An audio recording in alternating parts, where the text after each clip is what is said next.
A very good morning. So, students, in last class, we were starting to discuss the question papers that you are solving also and you are attempting in your art examination. So, one by one, we are discussing. So, rest of the paper, as I have discussed already in class for the RT1. So, that's why here on videos, let's start to discuss our RT 3.2 papers. And reason is here as your RT 3 second paper has been already conducted, so let's discuss it one by one. All the questions we will discuss now. So first question, now you can see on the screen, that is, when no current is passed through a conductor, then what will be the option? First, the free electron do not move. Second, the average speed of a free electron over a large period of time is not zero. Third, the average velocity of a free electron over a large period of time is zero. The average of the velocities of all the free electrons at an instant is non-zero. So then here, if there is no current that is passing through any conductor, then if you will calculate the average of the velocities that the free electron are possessing, that is over a large period, that is also non-zero. And also here free electrons do not move, that is not the chance. Even the current is not flowing, then that time the all the free electrons are possessing thermal velocities, but the net thermal velocities, that is zero. So that's why we are not getting any kind of current through them. So similarly here, the option that will be correct, that is option D. At any instant only, the average of velocities can be non-zero. If you will calculate as an average over the complete time period or large time period, then that will become zero. So it means that here simple, the average of velocities of all the free electrons, that will be at instant non-zero. Only that condition can be here. Now second means option D is correct for the first question. Now let's see the second one. Second question is, a current passes through a wire of non-uniform cross section. So which of the following quantities are independent of the cross section? So there are four options here. We have to tell, first of all, it is given the current that is passing through a wire of non-uniform cross section, means we have a wire that has non-uniform cross section. Then here we have to just write down which of the quantity that is independent of the cross section, means whatever will be the cross section, it will not depend on that one. So in these all factors, the independent sector is free electron density, because it is number of molecules or number of electrons per unit volume. So it is depending on overall volume. So if the cross section is changing with the length, then that time it will not depend on then, because with increase in cross section, the electron density that will be always constant because of equation of continuity.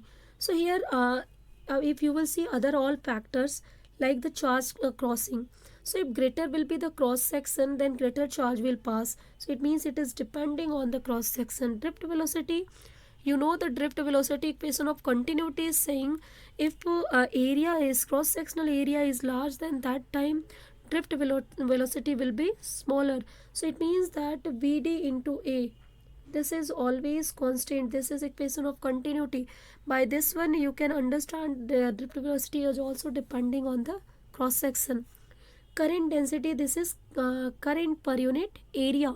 So it is also depending on, because with area current density will change automatically. J is equal to here I by A. So here A will change, then J will change automatically. Only the term that is not changing, that is free electron density. So it is the independent term with respect to here our cross section. Now let's see the third question. So third one is in equation is given AB is equal to C. So where it is given A is current density, C is electric field, then what will be the B here? So here for this question, as one equation you have known here, and that is the Ohm's law in vector form. So Ohm's law in vector form, that is equal to J is equal to sigma E. So you, as you know, here from we can write J by sigma, this is equal to E, and 1 by sigma, that is equal to resistivity, because conductivity is reciprocal of resistivity. So you can write rho J is equal to E from here. Now this equation you can see it is converted in the form of AB is equal to C. So where A is given, that is current density, so it means that J is given to as E. So we can write this equation as J rho is equal to E. Now if you will compare one more time, I will write it J rho is equal to E, and this is our equation AB is equal to C. So it is already given C is electric field, you can see this is in our equation. A is current density, this is also in our equation. So what will be B now? This will be the resistivity, simple. So this is very easy question, only by the formula you can solve it. Now the fourth question, the drift velocity of electrons is due to.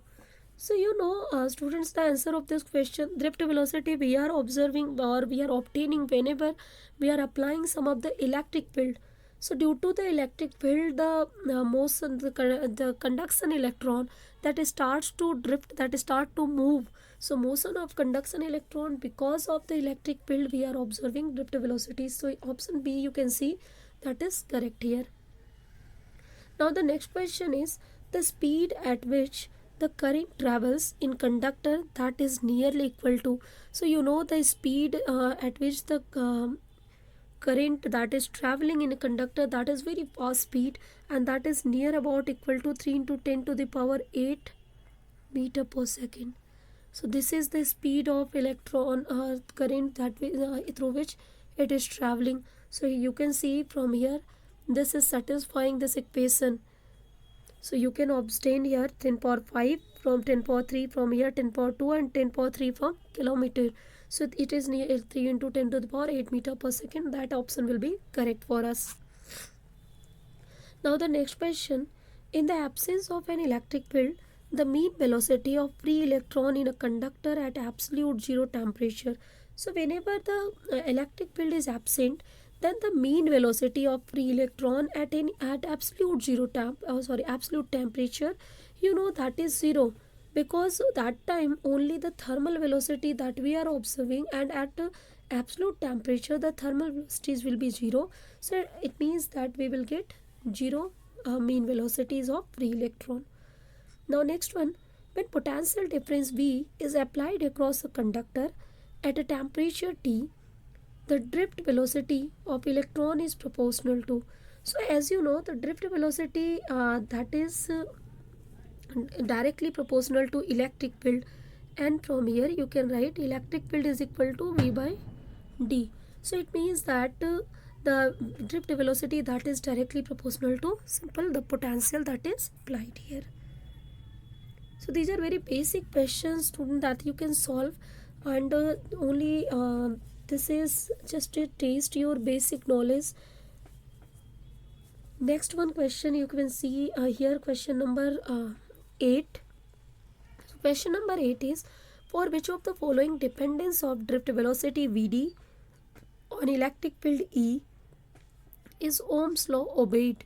So according to Ohm's law, here we should have this equation, because in all other equation here you can see Ohm's law is not obeyed, because Vd is directly proportional to E square.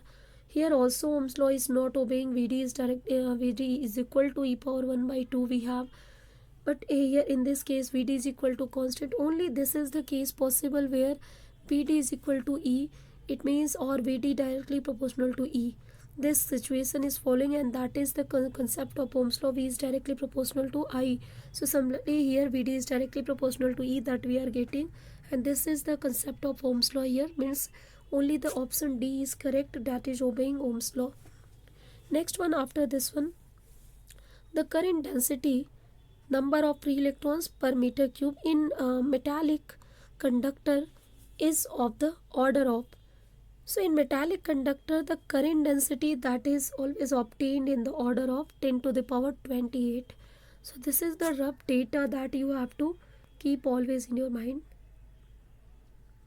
Now next one, 10th number question is, a current passes through a resistor.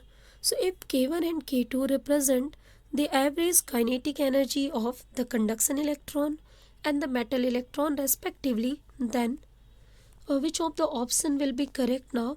So as you know, the here kinetic energy of electrons, that is depending on their mobility. So greater will be the mobility, greater will be the here kinetic energy. So as you know, conduction electron and metal ions that are massive in the means that are massive than the electron, and the kinetic energy, you know, that is inversely proportional to the mass.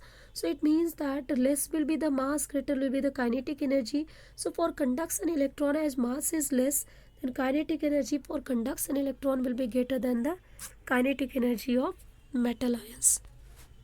Next question, student, you can see that is assertion reason type question. So from 11 to 20 questions, 10 questions we will see assertion reason.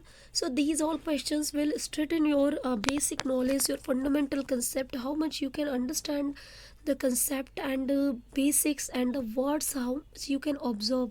So these all are judging by this type of questions. So let's discuss now one by one.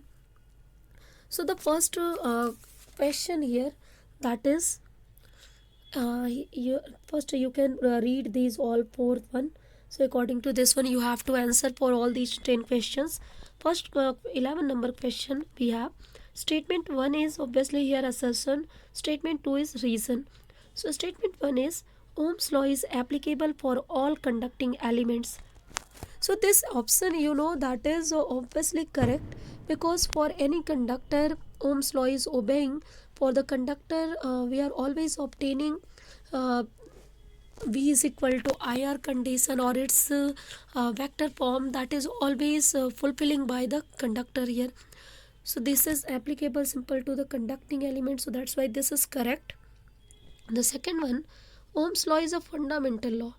Now this line is not correct, because Ohm's law is not applicable for a lot of elements, like in the case of semiconductor it is not applicable, and so number of materials are not obeying this law. So that's why it is not a fundamental law. So our option, you can see statement 1 is correct, but statement 2 is not correct, that is false. So it is lying in the category of option C. So option C will be correct for this question. Now 12 number question, see, that is statement 1 is an electric bulb becomes dim when the electric heater in parallel circuit is switched on. So if you will just, it is given, if electric heater that is connected in parallel circuit, that you will just switch on, then that time obviously in parallel circuit the current in the circuit that will be divided, and that will be reduced. So due to reduction in current, the electric bulb that becomes dim here. Now statement 2 here, if you will see, statement 2 is dimness decreases after some times.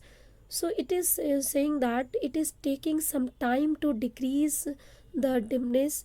So it means that after some time it starts to rinse it. So this is, yeah, the some of the time is taken by the bulb to decrease the dimness, because of also decrement in the resistance there. So as in parallel circuit resistance decreases, and due to that one, after sometimes the dimness start to decrease also, but it takes some time. But here in this both in question number 12, both statement are independently correct. You can see the electric bulb becomes dim because of the current that starts to decrease in the circuit, that's why. But dimness decreases after sometimes, that is due to resistance. So here, as it both are not connected to each other, both are independently correct only, so it is lying in the option B. Means statement 1 and 2 both are true, but reason is not a correct explanation of one. Now let's see the next question. So next question, question number 13 we have, that is, now a larger dry cell has higher EMF. So statement first 13, if you will see, if a dry cell that will be larger, then it will not have higher EMF. So it means that it will have obviously lower EMF. It is not depending on that one. So it means that our statement first is wrong, and second one, if you will see, the EMF of a dry cell is proportional to its size. So EMF is not proportional to the size. So this option is also incorrect. So EMF is proportional to the concentration of the electrolyte that we are using. So it means how much ions are ionized at cathode and anode that are accumulated. Due to that one, the potential difference between two terminals we are getting, that is EMF. So it is not depending on the size of the dry cell. So our first statement, second statement, both are wrong here. So it means the option D will be correct for this question. Now question number 14 is statement first is, in a simple battery circuit, the point of the lowest potential is positive terminal of the battery. So if you will see in simple battery circuit, the point of lowest potential is not positive. Point of lowest potential is negative terminal. So it means this option is also incorrect. Now statement 2, the current flows towards the point of higher potential as it does in such a circuit from the negative to positive terminal. So this is also wrong statement. You know current flows from positive to negative terminal. So it means our both statement are wrong. So for this question number 14, option D will be again correct. Statement 1 and 2 both are wrong here. Now question 15, you will see that is statement 1, voltmeter is connected in parallel with the circuit. So this is correct option. You know we are always connecting voltmeter in parallel with the circuit. Now statement 2, you will see that is resistance of a voltmeter is very large. So yes, voltmeter, because that is worked on the principle of the voltage drop through the resistor, and that is measured by the voltmeter here. So that's why it needed a high resistance. So statement 2 is also correct, but statement 2 is not the correct explanation of statement 1. So it means that our both of the statements are independently correct. So as they are independently correct, then option B is correct. Both are true, but B statement 2 is not correct explanation of 1. Now question number 16, let's see. Question number 16 is statement 1, bending of wire does not affect electrical resistance. So here, yes, if you will bend the wire, then that will not affect the electrical resistance. Second one, statement 2, if you will see, the resistance of wire is directly proportional to resistivity of material. So if any of the material that you will see that's resistivity is same, then electrical resistance of the wire that is same for that. So it means that whether the wire is bent, that will not affect the resistance of any of the wire. So both options are correct, and also here the statement 2 is correct explanation for the first, bending of the wire that is not affecting electrical resistance because of the proportionality of resistance over resistivity. So it means option A is correct for question 16. Now question 17 we will see, that is statement 1 is, the current density at any point in ohmic conductor is in direction of electric field at that point. So if for this question, as you can see first statement, let's discuss it one. So current density at any point in ohmic conductor means first ohmic conductor is the conductor in which Ohm's law is obeyed. So it is saying that current density will be in the direction of electric field at that point. So this statement is wrong here exactly, because in this not wrong, actually true is this is because if you will see the vector form of Ohm's law, so that is J is equal to sigma E. So this is now the vector form. So according to this equation, the direction of vector J, that is in the direction of electric field E. So this is option that is given in our question statement 1. Current density at any point is in the direction of electric field, that can be proved by this equation. So it means our statement 1 is correct. And statement 2 you will see, that is a point charge when released from rest in a region having only electric field, always moves along only electric line of force. So this is not correct statement, because whenever a point charge that is released in electric field, that is depending on lot of factors, means at which angle it is entering in the electric field. So it is also depending on that factor. That's why its direction is also depending on that. So statement 2 is not correct, only statement 1 is correct here. So for this is the option C, that is if statement 1 is true and statement 2 is false, this will be correct here. Now next one, after this question number 18 you will see. So question number 18 is, we have three more questions for the assertion and reason. So question number 18 is statement first. A 200 watt bulb will glow with more brightness than a 100 watt bulb. So as you know, greater will be the power of the bulb, greater will be the brightness of the bulb. So it is already correct statement, statement 1. Statement 2, if you will see, a 100 watt bulb has more resistance than 200 watt bulb. So this statement is also correct here. So as you know, the power that is equal to V square by R. So for a constant potential, P is inversely proportional to R here. So if greater will be the resistance, less will be the power. So it means it is given 100 watt bulb that has more resistance, so it has less power, and due to less power it has less brightness. So it means our statement 2 is correct explanation for the statement 1. It is explaining in correct way. So is for this question option A will be correct here. Now question number 19. Statement 1 is, fuse wire must have high resistance and low melting point. So here is 19 number question. If you will see, fuse wire that is working for the principle of it should have low melting point, so that whenever there will be the high voltage in the circuit, then it will melt, and due to the melting of the fuse wire, the circuit will break, and other all appliances that we are connected in our home, that will be safe due to breakage of the circuit. So it means the first this one is correct, and it should have high resistance. So whenever it will have high resistance, then that time the potential, whenever it will be large, then due to large potential, obviously due to high resistance, a large voltage drop will be created and it can be easily melt. So this is also correct option. But here, for the principle of fuse wire, the current is constant here.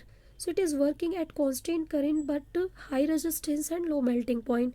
So it means statement 1 is the completely correct, but statement 2 you will see, it is given fuse wire is used for small current flow only. So this is not correct, it is used for constant flow of current. So statement 1 is only correct, statement 2 is wrong. So it means our option C will be correct here. Now let's see the question number 20. So statement 1 is, two bulb of some wattage. Here students again put the your mind on the word. Here it is not same, it is some wattage, means two bulb that has some different power. One having a carbon filament and other having metallic filament.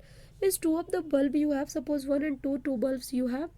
One is made up of the carbon and second is made up of the metal.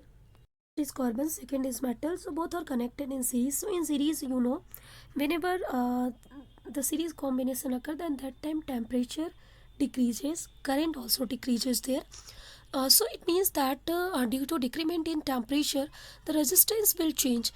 So as for the metal resistance, if temperature is decreasing, that will also decrease and power will increase. For the same carbon, when temperature decrease, resistance will increase, and also at that time power will decrease. So it means metal bulb will glow more brightly. It means statement 1 is correct here. But as carbon is not semiconductor due to its catenation property, due to covalent bonding, so this statement is wrong. So option C is correct here. So student, I think today whatever we have discussed, it is clear. So let's end our class here with this discussion. Thank you students. So these 20 questions we have discussed today, that is I think clear. So rest of the questions of this paper let's discuss in next class. And I think session reason that is completely clear to you. You can understand now where you are mistaking. So just correct it. Just try to understand more concept. Try to work on that one. So all the best student. Thank you.